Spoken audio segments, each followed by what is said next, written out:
Дэлхийн ихэнх улс орнуудад мотоциклийн дууны дээд хязгаарыг 90-99 децибел гэж тогтоосон байдаг бол манай улсад хэт өндөр буюу 105 децибел гэж тогтоожээ. Сүүлийн жилүүдэд нийслэл дуу чимээ ихтэй мотоциклийн тоо нэмэгдсээр байгаад иргэд ихэд дургуутсаж байгаа юм. 2026 оны байдлаар манай улсад нийт 42 мянган мотоцикл бүртгэлтэй байгаагаас 16 мянга орчим нь нийслэл бүртгэлтэй байна. Тэдгээр мотоциклийн ихэнхийнх нь яндангийн дуу чимээ 100-аас 115 децибел хүрч байгаа нь стандарт хэмжээнээс давсан үзүүлэлт юм а.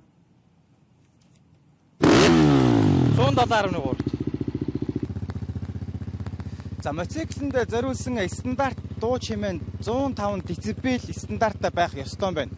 За гэтэл авто замын хөдөлгөөнд оролцоод явж байгаа мотоциклуудын дийлэнх нь яндангаас олсон бүдүү яндан тавьсан эсвэл ашиглалтын шаардлага хангаагүй үүднээс болж чанга дуу чимээ гаргадаг байна. Одоо жишээлбэл яг энэ миний урд байгаа мотоциклийн дуу чимээ стандартын шаардлага хангаагүй яндан тавьснаас үүдэж маш их дуу чимээ гаргаж байна.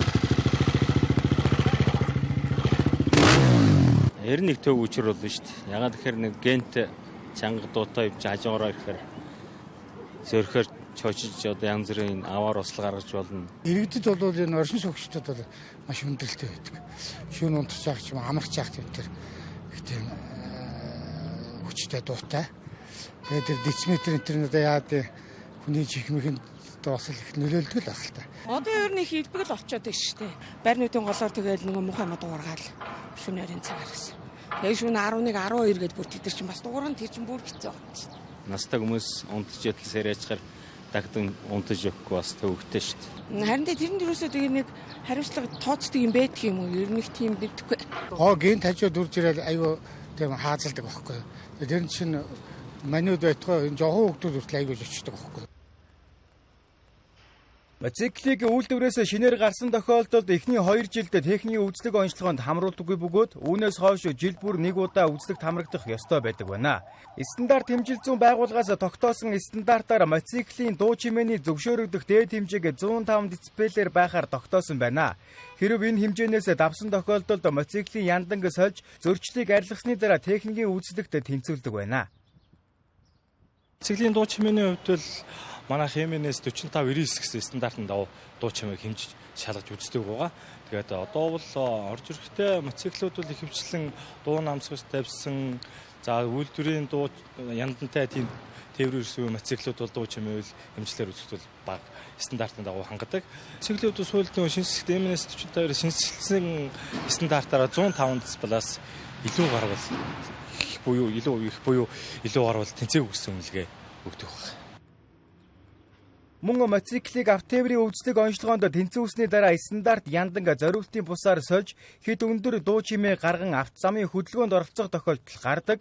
Хэрв авто замын хөдөлгөөнд зориултын бус хэд өндөр дуу чимээ гаргаж оролцсон тохиолдолд 50,000 төгрөгөөр торгох арга хэмжээ авч тээврийн хэрэгслийн бичиг баримтыг хураан авч үзлэг онцлогоог хүчингүй болгож дахин үзлэгт хамруулах шаардлага тавьдаг байна.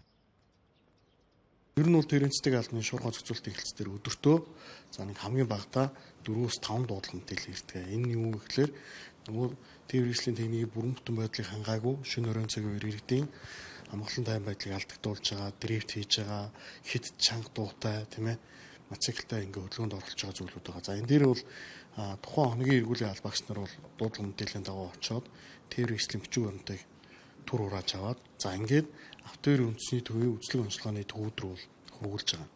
Үзлэг онцлогооны төвүүдээр хөрвөгцсөн тохиолдолд онцлогоонд ороод тэнцсэн байх юм бол тухайн онцлогын цуцлан гэсэн үг. Яа тэгэхээр тээврийн хэрэгслээ яг техникийн ерөнхий шаардлагад хамааралгүйгээр нэмэлт тоноглол буюу стандарт бусаар тоноглож байгаа зүйлүүд байна. За энэ ихэвчлэн одоо тээврийн хэрэгслийн яндан хэд чанга дуу гарах за яг стандарт нормын одоо децибелын хэмжээнд нь байлгүйгээр хэд чанга дуутай одоо тээврийн хэрэгслийн яндаг байлшуулсан эдгээр зөрчил бол нийтлэг илэрч байна. Түүнчлэн орон сууцны хороолол донд 22 цагаас хойш чанга дуу чимээ гаргахыг хориглодогч иргэд тэр бүр ухамсарлаж мөрддөггүй. Үүний улмаас хэд өндөр дуу чимээ өндөр наснуудын нойрыг сэргийх, бага насны хүүхдүүдийг айж цочоох зэрэг эмгэгтэй болгодог байна. Иймээс иргэдийг орон сууцны хороололд хэд өндөр дуу чимээ гаргахгүй байж бусдын амгалан тайван байдлыг хүндэтгэхийг уриалж байна.